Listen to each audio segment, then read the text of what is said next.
گزشتہ 1.5 سال قبل میری بڑی بہن وفات پا گئی، چونکہ وہ خود لاولد تھیں اور ان کے شوہر بھی وفات پا چکے تھے۔ انہوں نے ایک دارالامان سے ایک بچی لاوارث کو کسی کے ذریعے کئی سال پہلے لی تاکہ ان کی تنہائی دور ہو جائے اور بچی کو بھی سہارا مل جائے۔ اس بچی کا دنیا میں کوئی رشتہ دار نہ تھا، نہ بھائی، نہ بہن، نہ والدین اور نہ ہی کوئی چچا تایا۔ بقول بچی کے وہ بچپن میں گم ہو گئی تھی، اس لیے اسے اپنے والدین کے بارے میں کچھ علم نہیں۔ یہ بچی دونوں کانوں سے اونچا بھی سنتی تھی، مگر 5 وقت کی نمازی ہے۔ روزانہ قرآن پاک کی تلاوت اس کا معمول ہے۔ جب میری بہن وفات پانے لگی تو بار بار میری طرف دیکھتی اور بچی کا نام لیتی، یہاں تک کہ میں نے آگے بڑھ کر بچی کو گلے لگا لیا اور آپا سے کہا کہ آپا، میں اس کی ذمہ داری لیتی ہوں۔ اس کے بعد میری بہن مطمئن ہو کر خاموش ہو گئی۔ 3 ماہ قبل میرے شوہر بھی فوت ہو چکے تھے۔ میں اپنی بہن کو اپنے پاس لے آئی۔ غرض یہ کہ اس بچی نے میری بہن کی بے حد خدمت کی اور 3 مہینے اس کی بیماری میں ان کی پلنگ کی پٹی سے لگی رہی۔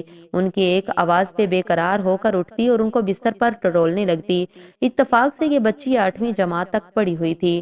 میں نے اسے 9ویں اور 10ویں جماعت کی کتابیں لے کر دی، اس کا دل پڑھائی میں لگ جائے۔ دوسری طرف اسے ہم نے گھر کا کام کرنا بھی سکھا دیا۔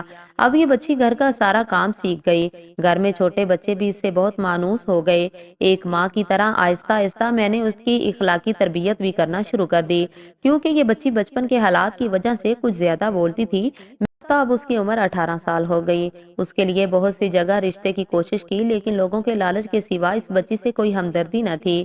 کوئی مکان مانگتا تو کوئی حیثیت پوچھتا، کوئی کہتا کہ ہمیں تو کرائے کا مکان لے دو، گویا میں ساری عمر کرایہ ہی پر رہتی تھی۔ بہرحال میں نے معاملہ اللہ پر چھوڑ دیا کہ جس نے پیدا کیا ہے وہ اسباب بنا دے گا۔ بچی کو بھی میں نے ہر طرح سمجھا دیا کہ دیکھو بیٹا، ہر چیز اللہ کے اختیار میں ہے، جب اس کا حکم ہوگا تو وہ کوئی سبب ضرور بنا دے گا، کیونکہ اللہ تعالیٰ نے ہر چیز کے جوڑے بھی بنائے ہیں۔ غرض اللہ پر توکل کر لیا اور اس کو بھی صبر اور توکل کی تاکید کی۔ بچی کو نماز کے بعد سورہ بقرہ کی آیت نمبر 136 پڑھنے کو کہا۔ یقین کریں اللہ تعالیٰ نے ایسی دعا سنی اور 2 مہینوں کے اندر اندر ہی اس کا رشتہ طے پا کر شادی ہو گئی۔ ہوا یوں کہ میری بہو کے رشتہ داروں میں ایک صاحب تھے جن کی شادی کے 1 سال بعد بیوی دوران زچگی چل بسی۔ میری بہو کی والدہ نے جب یہ بات سنی تو انہوں نے اپنے رشتہ دار سے کہہ کر کہا کہ اگر آپ رشتہ ڈھونڈ رہی ہیں تو اس طرح ایک بچی میری بیٹی کے سسرال میں موجود ہے۔ اس کے بعد انہوں نے بچی کے بارے میں سب بتا دیا کہ وہ کانوں سے اونچا سنتی ہے اور دارالامان سے لی گئی ہے، اس کا کوئی یار و مددگار نہ ہے۔ آپ بیٹے سے مشورہ کر لیں، اگر وہ تیار ہو تو ایک گھر بس سکتا ہے۔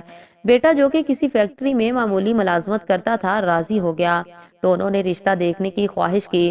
لڑکا چونکہ رشتے میں میری بہو کا چچا زاد بھائی لگتا ہے، اس لیے جا کے دیکھا بلا بھی ہو اور سب کو اس کے بارے میں علم ہے۔ ہاں کر دی اور ان کو اپنے گھر آنے کی دعوت دی۔ اب میں نے دل میں خالص نیت کی کہ اے اللہ، آپ جانتے ہیں یہ کام میں صرف اور صرف آپ کی خوشنودی کے لیے کر رہی ہوں، اس میں میرا ذرا بھی فائدہ نہیں اور نہ ہی مجھے کوئی لالچ ہے، بس آپ میری مدد فرمائیں۔ خیر جب ہاں کی تو میرے پاس فقط چند 100 روپے تھے، اور آپ یقین کریں کہ اللہ تعالیٰ کی مدد یوں ہوئی کہ میں خود حیران ہوں کہ ہر روز مجھے کہیں نہ کہیں سے پیسے ملتے۔ میں نے کسی سے کچھ نہیں مانگا، ہر رشتہ دار نے بند مٹھی میں پیسے پکڑائے، ایسے لگتا جیسے پیسوں کی بارش ہو رہی ہے۔ ہر روز میں بازار جاتی اور اس کے جہیز کا سامان لے آتی، ابھی ایک چیز لاتی تو اگلی چیز کے لیے رقم کا انتظام ہو جاتا۔ ہر رشتہ دار نے بڑھ چڑھ کر اس نیکی میں حصہ ڈالا۔ بڑے بہنوئی نے کھانے کا انتظام اپنے ہاتھوں میں لے لیا۔ غرض میں نے کھلے دل سے ہر چیز بنائی، بہترین کھانا براتیوں کو کھلایا اور لڑکی کو رخصت کر دیا۔